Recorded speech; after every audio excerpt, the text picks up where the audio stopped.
बच्चों आज की इस क्लास में हम लोग L R, C R, L C और एल सी आर परिपथ के लिए प्रतिबाधा और कलांतर के लिए हम लोग बेटा क्या करेंगे, सूत्र का निगमन करेंगे। तो बेटा जो आपकी सर्किट है क्या है, एल आर है, सी आर है, एल सी है और एल सी आर है। तो जब हम लोग अलग से किसी परिपथ में केवल एल, केवल आर और केवल सी जोड़ते हैं तो उसमें क्या देखते हैं कि धारा और इस एल में या आर में या सी में कलांतर आपका क्या होता है कि वो कितना अग्रगामी होता है और कितने डिग्री का वो पश्चिगामी होता है। तो पहले हम लोग लिखेंगे बेटा कि पहला जो कंडीशन होता है कि यदि हम लोग क्या करें, प्योर रेजिस्टेंस लगाएं, तो आप लिखेंगे जब पहला कि जब परिपथ में केवल आपका शुद्ध प्रतिरोध प्योर रेजिस्टेंस हो, शुद्ध प्रतिरोध क्या हो बेटा, कैपिटल आर हो, शुद्ध प्रतिरोध कैपिटल आर हो। तो इसके लिए जो फार्मूला बनता है बेटा करंट के लिए, तो I इक्वल होता है I not sine omega T, जहाँ पर I आपका करंट है और I नॉट आपका धारा का शिखर मान है। तो इसके लिए जब देखते हैं कि यहाँ पर आप देख रहे हैं कि ओमेगा टी जो कोण है वो क्या है आपका थीटा की जगह पे, थीटा इक्वल होता है किसके बेटा, ओमेगा टी के। तो यहाँ जो एंगल है आपका ओमेगा टी है। तो इस कंडीशन में हम लोग देखते हैं बेटा कि प्रत्यावर्ती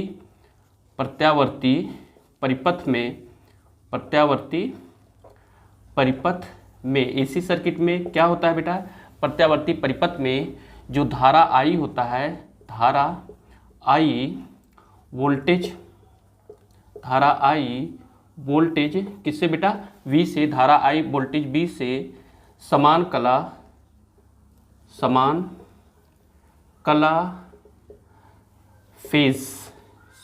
कला सेम फेज में होते हैं। अर्थात बेटा क्या होता है कि करंट और वोल्टेज दोनों एक ही फेज में वर्क करते हैं। अब जो सेकंड कंडीशन है बेटा क्या है आपका, सेकंड है कि जब हम लोग क्या करेंगे कि जब परिपथ में आपने देखा केवल प्रतिरोध है तो प्रतिरोध आपका आर हो गया। जब सेकंड देखेंगे बेटा कि जब परिपथ में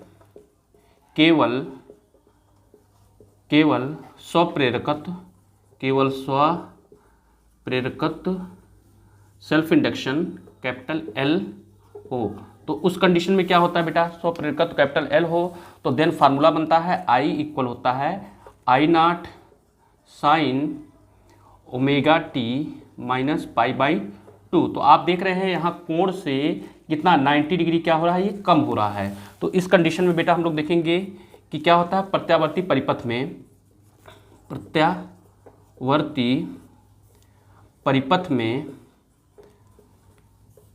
परिपथ में जो करंट होता है आपका, धारा I वोल्टेज किससे बेटा, वोल्टेज V से कला फेज में क्या होता है बेटा, पाई बाई 2 और 90 डिग्री क्या होता है, पश्चिगामी क्या होता है ये, पश्चिगामी लैगिंग होता है।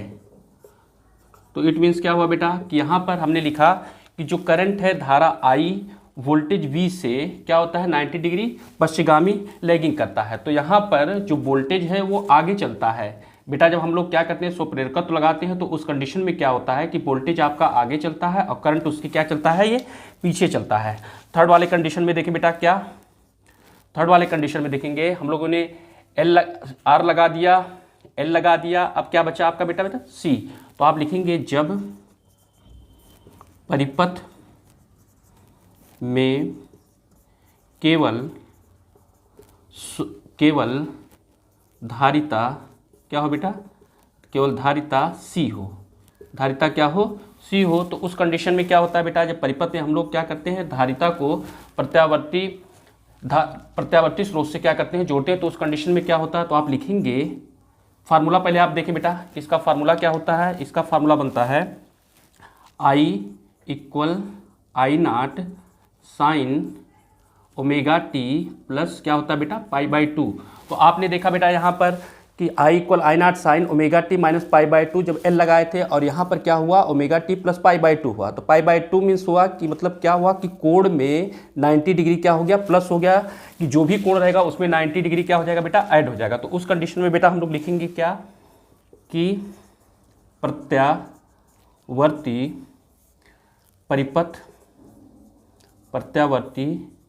परिपथ में जो करंट होता है बेटा, धारा आई वोल्टेज किससे बेटा V से, वोल्टेज V से कला फेज में क्या होता है बेटा पाई बाई टू और 90 डिग्री क्या होता है अग्रगामी, और ये क्या करता है बेटा लीडिंग होता है। क्या होता है ये लीडिंग करता है अर्थात आगे बढ़ता है, लीडिंग होता है। तो इस कंडीशन में आपने देखा बेटा कि जो करंट होता है आई वोल्टेज किससे बेटा V से क्या होता है 90 डिग्री अग्रगामी होता है। 90 डिग्री ये लीड करता है, लीड मीन्स कि करंट आपका आगे चलेगा और वोल्टेज क्या होगा इस कंडीशन में पीछे चलेगा। इस तीनों कंडीशन को तो आरेख के थ्रू बेटा हम लोग देखेंगे वोल्टेज के लिए। तो यहाँ पर ये क्या है बेटा आपका, सपोज करें यहाँ पर करंट का फ्लो हो रहा है, तो इस कंडीशन में भी देखेंगे बेटा कि यहाँ पर 90 डिग्री क्या होता है अग्रगामी होता है और 90 डिग्री क्या होता है बेटा पश्चिगामी होता है। तो यहाँ पर इस कंडीशन में यदि हम वोल्टेज को शो करें यहाँ पर और यहाँ पर करंट को शो किए हैं, तो आप देखें कि दो कंडीशन आए हैं, एक पश्चिगामी का आया है और एक क्या आया है अग्रगामी का। तो ये हम लोगों ने जो लिखा वो धारा के संदर्भ में लिखा, लेकिन वोल्टेज जो होगा आपका वो क्या होगा धारा से, वोल्टेज धारा से अग्रगामी कब होगा जब आप क्या लगाएंगे स्वप्रेरकत्व लगाएंगे, तो अर्थात इनके सिरों के जो बीच विभवांतर होगा वो क्या होगा VL होगा। और जब हम लोग क्या करेंगे परिपथ में केवल धारिता लगाएंगे तो क्या होता है, जब हम लोग करंट के फॉर्म में देखें तो करंट के फॉर्म में देखें तो क्या होता है ये अग्रगामी होता है। तो अग्रगामी होता है बेटा, तो कब लगाए जब धारिता लगाए तो क्या होता है अग्रगामी। लेकिन हम लोग जब वोल्टेज को करंट के उसमें देखेंगे तो ये क्या हो जाएगा ये पश्चिगामी। यहाँ ध्यान देना बेटा कि धारा और वोल्टेज के संदर्भ में देखेंगे तो ये क्या होता है अग्रगामी होता है, लेकिन यदि वोल्टेज यहाँ हम लिखे और यहाँ करंट लिखे तो क्या होगा वो पश्चिगामी होगा। तो पश्चिगामी का मतलब वो 90 डिग्री पश्चिगामी होगा। तो वहाँ पर जो हम लोग धारिता C के लिए वोल्टेज का शो करेंगे तो क्या हो जाएगा बेटा आपका VC। और यहाँ पर आपने देखा पहले कंडीशन में कि जब केवल हम लोगों ने शुद्ध प्रतिरोध लगाया था तो जिस डायरेक्शन में करंट चल रहा था उसी डायरेक्शन में क्या चल रहा था वोल्टेज चल रहा था। तो इस पर हम लोग शो करेंगे बेटा किसको VR को। तो इन तीनों चीज़ों को बेटा आपको ध्यान में रखना है कि VL जो होता है ये क्या होता है 90 डिग्री अग्रगामी होता है किससे करंट से, और VC जो होता है वो क्या होता है 90 डिग्री पश्चिगामी होता है किससे करंट से। और जो VR होता है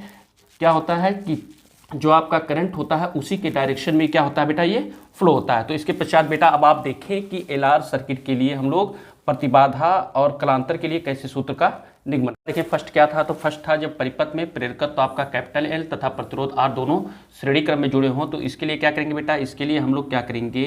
कि कैपिटल L, इसके लिए क्या किया जाएगा कैपिटल L कुंडली का एक स्वप्रेरकत्व और साथ ही साथ क्या जोड़ेंगे बेटा कैपिटल R का एक प्रतिरोध, कैपिटल R प्रतिरोध को किस क्रम में श्रेणी क्रम में जोड़ते हुए एक वाह जो विद्युत स्रोत है आपका बेटा V equal V0 sign omega T, V equal V0 sign omega T से क्या कर देते हैं बेटा जोड़ देते हैं। तो ये क्या है आपका प्रेरकत्व है और ये क्या है बेटा आपका प्रतिरोध। सपोज करिए यहाँ पर यहाँ से यहाँ तक आपका प्रेरकत्व है और यहाँ से यहाँ तक आपका क्या बेटा प्रतिरोध। इन दोनों को जोड़ते हुए एक वाह विद्युत स्रोत V इक्वल होता है V0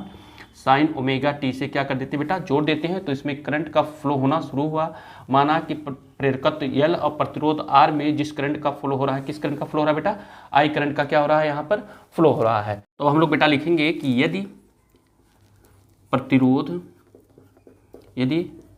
प्रतिरोध कैपिटल R के सिरों पर जो आपका पोटेंशियल हो विभवांतर क्या बेटा विभवांतर VR कैपिटल R के सिरों के बीच जो कैपिटल R के सिरों के बीच जो विभवांतर है आपका बेटा क्या है वो आपका VR धारा I से आई से किस फेज में होते हैं बेटा आप जानते हैं, समान कला में होते हैं, समान कला में होते हैं तथा प्रेरकत्व क्या बेटा आपका एल के सिरों पर जो आपका पोटेंशियल होगा विभवांतर क्या होगा आपका वी एल, प्रेरकत्व यल के सिरों के बीच जो विभवांतर होगा बेटा क्या होगा आपका वी एल, धारा आई से वी एल धारा आई से π/2 और 90 डिग्री क्या होगा बेटा अग्रगामी ये लीडिंग करेगा, अग्रगामी होता है, अर्थात वी आर व वी एल एक दूसरे के क्या होते हैं बेटा लंबवत होते हैं, एक दूसरे के लंबवत होते हैं। वी आर और वी एल एक दूसरे के क्या होता है बेटा लंबवत होते हैं। तो क्या लंबवत होने का, तो आप देखिए बेटा अभी हमने बताया आपको कि जो वी एल होगा ये आपका सपोज करिए यहाँ पर क्या है करंट का क्या हो रहा है बेटा फ्लो हो रहा है, और यहाँ पर जो हम लोगों ने शो किया वो वी आर को, क्योंकि हमने बताया था बेटा आपको कि शुद्ध प्रतिरोध हो तो जो आपका वोल्टेज होता है और करंट दोनों एक ही डायरेक्शन में होते हैं। अब यहाँ पर बताया गया कि ये जो आपका वी आर है और क्या है बेटा वी एल एक दूसरे से क्या होते हैं लंबवत होते हैं। तो लंबवत मीन्स इन दोनों के बीच में कितने डिग्री का एंगल बनेगा 90 डिग्री का क्या बनेगा बेटा एंगल बनेगा। इन दोनों के बीच कितने डिग्री का 90 डिग्री का क्या बनेगा ये एंगल बनेगा। तो यहाँ पर किसको हमको शो करना है बेटा, यहाँ पर जो शो किया गया है वी एल को शो किया गया है। तो इन दोनों के बीच जो एंगल बना वो 90 डिग्री का बना। तो लिखेंगे हम लोग यदि किस पे बेटा वी आर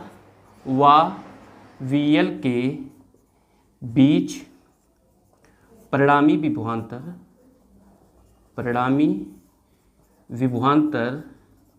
रिजल्टेंट जो पोटेंशियल होगा परिणामी विभवांतर क्या हो बेटा वी हो, परिणामी विभवांतर क्या हो बेटा वी हो। तो इन दोनों के बीच यदि आपका परिणामी विभवांतर क्या हो बेटा वी हो, तो वी हो ये आपका जो हो जाएगा परिणामी विभवांतर ये हो गया आपका बेटा वी। तो क्या करेंगे बेटा हम लोग एक आयताकार घटक का निर्माण करेंगे, ये आपका आयताकार हो गया, ये आपका क्या हो गया बेटा परिणामी विभवांतर हो गया। इस पे जो हम लोगों ने शो किया किसको वी आर को, और इस पे जो शो किया बेटा किसको वी एल को। तो ये चूंकि पूरा पार्ट वी एल है तो ये पूरा पार्ट भी आपका क्या हो जाएगा ये वी एल हो जाएगा, और ये क्या हो गया वी आर हो गया। तो परिणामी तो आप देख रहे हैं बेटा ये यहाँ पर 90 डिग्री का क्या बना रहा है बेटा, यहाँ पर भी 90 डिग्री का एंगल बना रहा है। तो ये आपका क्या हो जाएगा कर्ण हाइपोटेनस हो जाएगा, ये आपका परपेंडिकुलर हो जाएगा, ये आपका क्या हो जाएगा बेस हो जाएगा। तो पाइथागोरस प्रमेय से बेटा आप जानते हैं कि चूंकि 90 डिग्री का एंगल बना रहा है बेटा कि कर्ण का वर्ग अर्थात वी स्क्वायर इक्वल किसका होता है लंब का वर्ग, तो ये किसका हो जाएगा वी एल का स्क्वायर और प्लस आधार क्या है आपका बेटा वी आर का स्क्वायर। आप जानते हैं कि वी एल इक्वल होता है आई एक्स एल के, वेयर जो एक्सएल है आपका बेटा एक्सएल इक्वल होता है क्या इंडक्टिव रिएक्टेंस होता है बेटा, इंडक्टिव रिएक्टेंस या हिंदी में इसको हम लोग बोलते हैं बेटा प्रेरण प्रतिघात, प्रेरण क्या बोलते हैं प्रतिघात, प्रेरण प्रतिघात। तथा आप जानते हैं बेटा वी एल इक्वल होता है आई एक्स एल के, और साथ ही साथ आपको ये ध्यान में रखना है कि वी आर इक्वल होता है किसके बेटा आई आर के। आई आप क्या है करंट है और आर क्या है प्रतिरोध है। तो यहाँ पर जो वी एल है वी एल की जगह पे हम लिख सकते हैं आई एक्स एल और वी आर की जगह लिख सकते हैं क्या बेटा हम लोग आई आर। तो आप यहाँ से देखिए बेटा कि देन रखेंगे तो देन क्या हो जाएगा V square equal V L equal हो जाएगा आई एक्स एल का होल स्क्वायर हो गया, और प्लस वी आर की जगह पे क्या हो गया आई आर का होल स्क्वायर। तो इसका जब स्क्वायर करेंगे तो हो जाएगा आई स्क्वायर एक्स एल का स्क्वायर और प्लस ये हो जाएगा आई स्क्वायर और क्या हो जाएगा बेटा आर स्क्वायर। तो आप यहाँ देख रहे हैं आई स्क्वायर दोनों में क्या है कॉमन है, आप इसको बाहर निकालेंगे तो क्या हो जाएगा एक्स एल का स्क्वायर और प्लस क्या हो जाएगा बेटा आपका आर का स्क्वायर, ये किसके हो जाएगा वी स्क्वायर के। आर आप ऐसे लिख सकते हैं वी स्क्वायर अपान इस आई स्क्वायर को आप हर में ले आइए तो ये हो जाएगा आई स्क्वायर इक्वल हो जाएगा आपका एक्सएल का स्क्वायर और प्लस क्या हो जाएगा बेटा आर स्क्वायर, या इसको आप ऐसे लिख सकते हैं बेटा आर स्क्वायर प्लस एक्सएल का स्क्वायर, ये किसके इक्वल आ गया V square upon I square के। अब क्या करेंगे, आप देख रहे हैं वी स्क्वायर पे भी वी पे भी स्क्वायर है, आई पे भी स्क्वायर है, तो चूंकि बोथ का स्क्वायर है तो जैसे ही स्क्वायर हटाएंगे तो राइट साइड में अंडर रूट लग जाएगा, तो आप लिखेंगे R V upon I equal हो जाएगा आपका आर स्क्वायर और प्लस एक्सएल का स्क्वायर और क्या लग जाएगा बेटा आपका अंडर रूट लग जाएगा। तो आप क्या करेंगे कि लेफ्ट का वी अपान आई की ओम के नियम से तुलना करेंगे, तो ये क्या होगा, ये आपका कौन सा प्रतिरोध होगा, प्रभावी, ये जो आपका under root R square plus X L का स्क्वायर है, ये आपका प्रभावी प्रतिरोध है जो प्रेरकत्व यल और प्रतिरोध आर के कारण आया है, तो इसलिए इसे हम प्रतिरोध ना कह करके बल्कि क्या कहते हैं वी अपान आई को हम लोग क्या बोलते हैं, प्रतिबाधा जेड कहते हैं, इम्पीडेंस बोलते हैं, तो वी अपान आई को हम लोग प्रतिबाधा जेड कहते हैं, तो इसकी जगह पे हम क्या लिख देंगे बेटा जेड इक्वल हो जाएगा अंडर रूट आर स्क्वायर और प्लस क्या हो जाएगा बेटा एक्सएल का स्क्वायर, जहाँ जेड आपका क्या है इम्पीडेंस प्रतिबाधा है, तो इस प्रतिबाधा का भी मात्रक ओम होगा, यदि प्रतिबाधा का व्युत्क्रम करेंगे तो इसका जो मात्रक होता है बेटा क्या होता है मो होता है, या ओम पे पावर -1 होता है, या क्या होता है सीमेन होता है। तो अब कई बार ये बोर्ड के एग्जाम में बहुविकल्पी प्रश्न में पूछा गया है कि प्रतिबाधा के व्युत्क्रम का क्या मात्रक होता है, तो आपको ध्यान में रखना है बेटा सीमेन होता है या ओम पे पावर -1 होता है। तो जब आप देखेंगे बेटा कि एक्सएल जेड इक्वल आया under root R square plus X L का स्क्वायर, तो आप लिखेंगे चूंकि एक्सएल इक्वल होता है किसके बेटा ओमेगा एल के, एक्सएल इक्वल होता है ओमेगा एल के, तो देन जेड इक्वल हो जाएगा आपका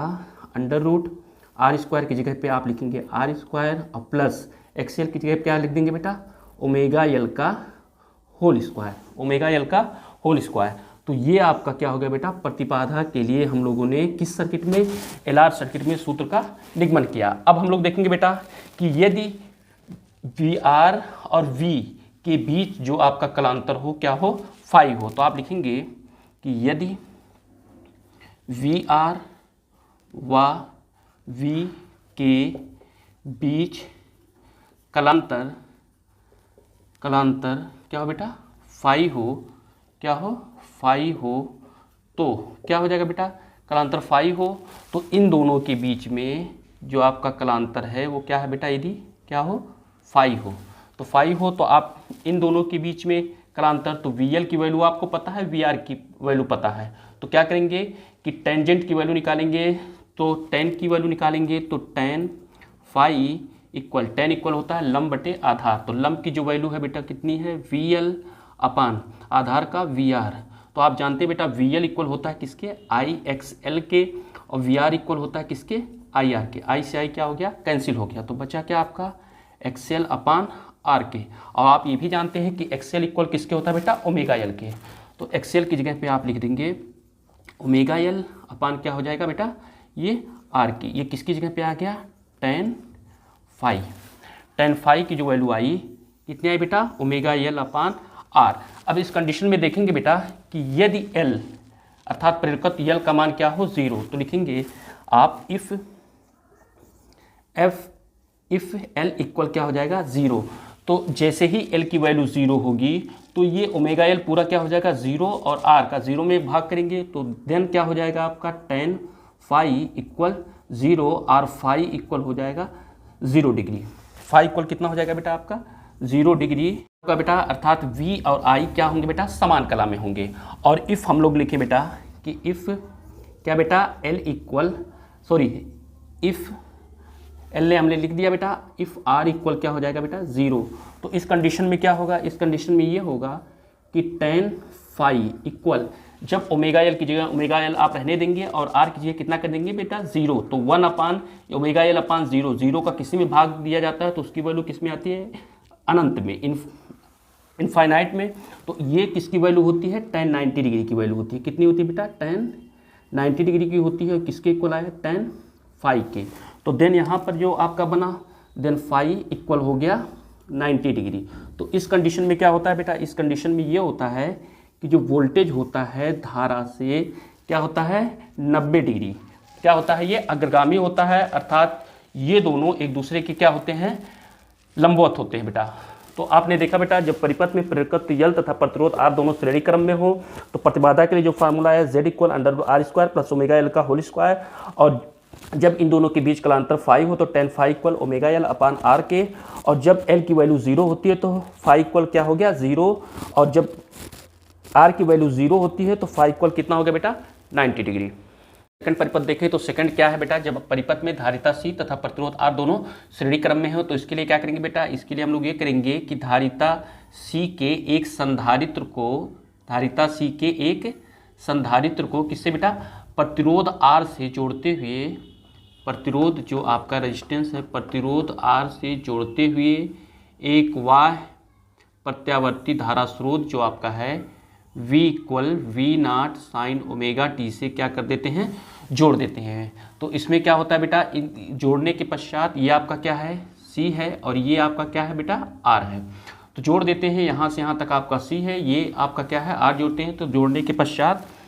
क्या होता है, करंट का फ्लो होना शुरू हो जाता है। ये आपका AC प्रत्यावर्ती धारा स्रोत है, V = V0 sin ω/t हो गया, तो क्या हो गया, करंट I का फ्लो होना शुरू हो गया बेटा। तो यहाँ पर यदि धारिता C के सिरों के बीच जो विभवांतर हो आपका क्या हो, VC हो, और प्रतिरोध R के सिरों के बीच जो विभवांतर क्या हो बेटा आपका VR हो, तो आप लिखेंगे कि यदि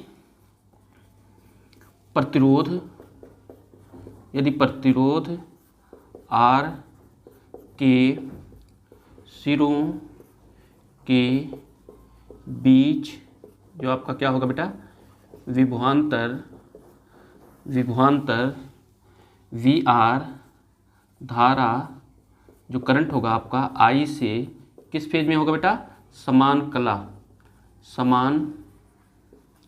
कला में, तथा क्या है बेटा आपका धारिता C के सिरों पर जो आपका पोटेंशियल होगा बेटा विभवांतर क्या है हम लोगों ने माना बेटा आपका VC, क्या है बेटा आपका ये VC जो होगा आपका विभवांतर VC क्या होगा, धारा I से 90 डिग्री, ये क्या होगा बेटा पश्चगामी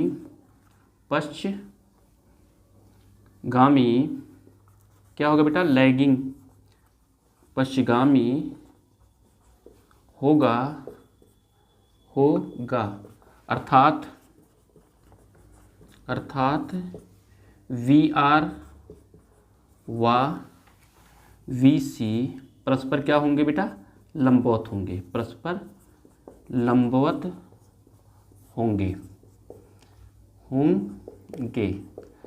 लंबवत होंगे। यदि आप लिखें यदि VR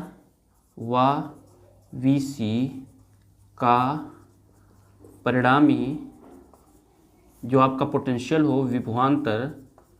परिणामी विभवांतर आपका क्या हो बेटा V हो, तो आपने यहाँ देखा बेटा कि जो VC है आपका धारा I से 90 डिग्री क्या होगा बेटा पश्चगामी होगा, और जो VR होगा धारा I से क्या होगा समान कला में होगा। तो आप इसको देखें बेटा, इसके लिए कि हमने बताया था बेटा कि ये आपका यहाँ पर किसका शो हो रहा है, करंट का फ्लो हो रहा है, और जो जिस पे करंट का फ्लो होता है जो आपका प्रतिरोध होता है ये दोनों समान कला में होते हैं, अर्थात यहाँ पर जहाँ पर करंट का फ्लो हो रहा है उसी पे आपका VR को शो करना है। साथ ही साथ आपने देखा कि जो VR है किससे VC से 90 डिग्री पश्चगामी होता है, अर्थात ये कहाँ होता है बेटा नीचे की तरफ पश्चगामी होता है, तो यहाँ पर ये आपका नीचे की तरफ हो गया। तो यहाँ पर जो शो करना है हमको किसको शो करना है बेटा VC को शो करना है, VC को, और इन दोनों के बीच में चूंकि परस्पर लंबवत हैं जो एंगल बनेगा कितने का डिग्री का बनेगा बेटा 90 डिग्री का। तो हमने माना कि यदि VR और VC के बीच जो परिणामी विभवांतर क्या हो बेटा V हो, तो इन दोनों के बीच यदि परिणामी विभवांतर आपका क्या हो V हो, इन दोनों के बीच यदि परिणामी विभवांतर क्या हो V हो, तो क्या करें एक आयताकार घटक का यहाँ पर भी हम लोगों ने क्या किया बेटा निर्माण किया। सपोज करें कि यहाँ पर किसका शो किया गया बेटा VR को, और यहाँ पर किसका शो किया गया है, VC को। तो ये आपका VR है, तो ये भी आपका क्या हो जाएगा बेटा, VR, और ये VC है तो ये भी आपका क्या हो जाएगा, ये VC हो जाएगा। तो यहाँ पर आप देखें कि यहाँ पर 90 डिग्री का क्या बना, एंगल बना, 90 डिग्री का ये आपका एंगल बना। तो ये आपका क्या हो जाएगा, हाइपोटेनस हो जाएगा, ये आपका हो जाएगा परपेंडिकुलर, और ये आपका हो जाएगा बेस। तो इसके लिए आप पाइथागोरस प्रमेय का सहारा लेंगे बेटा। तो क्या फार्मूला होता है कि कर्ण का वर्ग इक्वल होता है लंब का वर्ग प्लस आधार का वर्ग। तो कर्ण आपका क्या है V, तो V स्क्वायर इक्वल हो जाएगा किसका बेटा, V स्क्वायर इक्वल हो जाएगा आपका VR का स्क्वायर और प्लस हो जाएगा आपका VC का स्क्वायर। आप जानते हैं बेटा चूंकि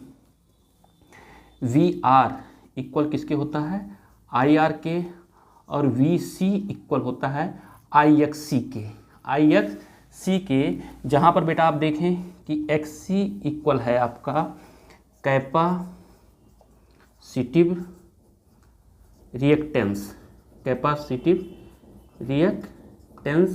हिंदी में कहते हैं बेटा धारितीय प्रतिघात। तो अब क्या करेंगे, ये V square equal VR square plus VC square है, तो VR की वैल्यू और VC की वैल्यू ला करके यहाँ पे हम लोग क्या करेंगे बेटा, पुट कर देंगे। तो जब इसकी वैल्यू को बेटा हम लोग पुट करेंगे तो आप देखें तो देन क्या हो जाएगा, V स्क्वायर इक्वल VR की जगह क्या हो जाएगा आपका IR का होल स्क्वायर प्लस VC की जगह पर हो जाएगा आपका IXC का होल स्क्वायर हो गया। तो इसका जब स्क्वायर करेंगे तो ये हो जाएगा आपका I square plus R square, ये हो जाएगा आपका I स्क्वायर और XC का स्क्वायर। तो आप देखिए दोनों में I स्क्वायर क्या है, कॉमन है, तो आप कॉमन I स्क्वायर को निकालें तो बचेगा क्या आपका R स्क्वायर और प्लस हो जाएगा XC का स्क्वायर। ये किसके हो गया, V स्क्वायर को आता है क्या हो जाएगा, तो इसको आप ऐसे लिख सकते हैं V square upon I square equal हो जाएगा आपका R स्क्वायर और प्लस हो गया आपका XC का स्क्वायर। या आप देख रहे हैं V पे भी स्क्वायर है, I पे स्क्वायर है, तो दोनों का जब स्क्वायर हम लोग हटाएंगे बेटा तो क्या होगा, राइट साइड में आपका अंडर रूट लग जाएगा। तो देन क्या हो जाएगा R स्क्वायर और प्लस XC का स्क्वायर। तो आप क्या करेंगे कि इस लेफ्ट में जो V अपान I है उनके नियम से तुलना करेंगे, तो ये आपका क्या है, प्रतिरोध नहीं है, क्योंकि ये आपका प्रभावी प्रतिरोध है जो किसके कारण, C और R के कारण है। तो इसलिए प्रतिरोध ना कह करके प्रतिबाधा क्या कहते हैं हम लोग बेटा, Z कहते हैं। तो देन Z इक्वल हो जाएगा अंडर रूट R स्क्वायर और प्लस हो गया XC का स्क्वायर। तो आप जानते हैं बेटा लिखेंगे चूँकि XC इक्वल होता है 1 अपान किसके बेटा, ओमेगा C के, XC इक्वल होता है 1 अपान ओमेगा C के। तो देन Z इक्वल हो जाएगा under root R square plus 1 upon omega C का होल स्क्वायर। तो ये क्या होगा बेटा, प्रतिबाधा के लिए, इम्पीडेंस के लिए हम लोगों ने सूत्र का निगमन किया जब क्या लगा हो आपका, धारिता C और प्रतिरोध R हो। अब हम लोग देखेंगे बेटा कि यदि VR और किसके बीच, V के बीच कलांतर क्या हो बेटा, फाई हो, इन दोनों के बीच यदि कलांतर क्या हो, फाई हो, तो आप लिखेंगे कि यदि किसके बीच बेटा, VR व V के बीच कलांतर क्या हो बेटा, फाई हो, तो कलांतर फाई हो, तो ये बेटा आप ध्यान दें कि ये आपको पता है ये क्या है आपका लंब है और ये आपका क्या है, कर्ण है। तो यहाँ पे भी tan की वैल्यू लिखेंगे तो देन tan फाई इक्वल हो जाएगा क्या होता है, लंब बटे आधार होता है। तो लंब आपका क्या है बेटा, VC अपान आधार आपका है VR। तो VC इक्वल होता है किसके बेटा, IXC के, और VR इक्वल होता है आपका IR के। तो क्या हो जाएगा बेटा, यहाँ I से I क्या हो गया, कैंसिल हो गया। तो देन tan फाई इक्वल हो जाएगा XC अपान किसके हो गया, R के। आप XC इक्वल बेटा जानते हैं 1 अपान ओमेगा C के होता है, लिखेंगे चूँकि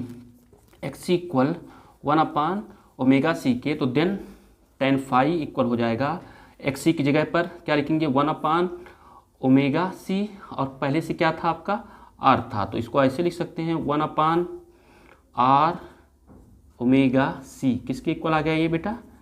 tan फाई के इक्वल आ गया, tan फाई के इक्वल आ गया 1 अपान R ओमेगा C के। अब यहाँ पे कंडीशन देखेंगे बेटा कि यदि यहाँ पर कि R की वैल्यू या C की वैल्यू, दोनों की वैल्यू किसी की यदि 0 हो तो क्या हो जाएगा, उस कंडीशन में ये होगा बेटा, आप लिखेंगे कि इफ़ r इक्वल 0, तो आप लिखेंगे देन tan phi इक्वल हो जाएगा 1/r की वैल्यू जैसे ही 0 करेंगे तो ओमेगा सी कम्प्लीटली ये क्या हो जाएगा 0, तो इक्वल कितना हो जाएगा बेटा, ये इक्वल हो जाएगा आपका इन्फिनिटिव, तो tan phi इक्वल हो जाएगा, तो tan phi इक्वल हो जाएगा, ये कितनी डिग्री की वैल्यू होती है, या इसी को आप कह सकते हैं tan 90 डिग्री की वैल्यू ये होती है, तो 90 डिग्री हो गया, तो phi इक्वल कितना आ गया आपका 90 डिग्री। तो इट मीन्स क्या हुआ कि जो VR है किसके साथ बेटा, VC के साथ 90 डिग्री क्या होता है बेटा, पश्चगामी होता है बेटा। तो हम लोगों ने जब परिपथ में धारिता से प्रतिरोध R हो तो उसके लिए प्रतिबाधा के लिए और साथ ही साथ किसके लिए, कलांतर के लिए बेटा यहाँ पर भी सूत्र का निगमन किया।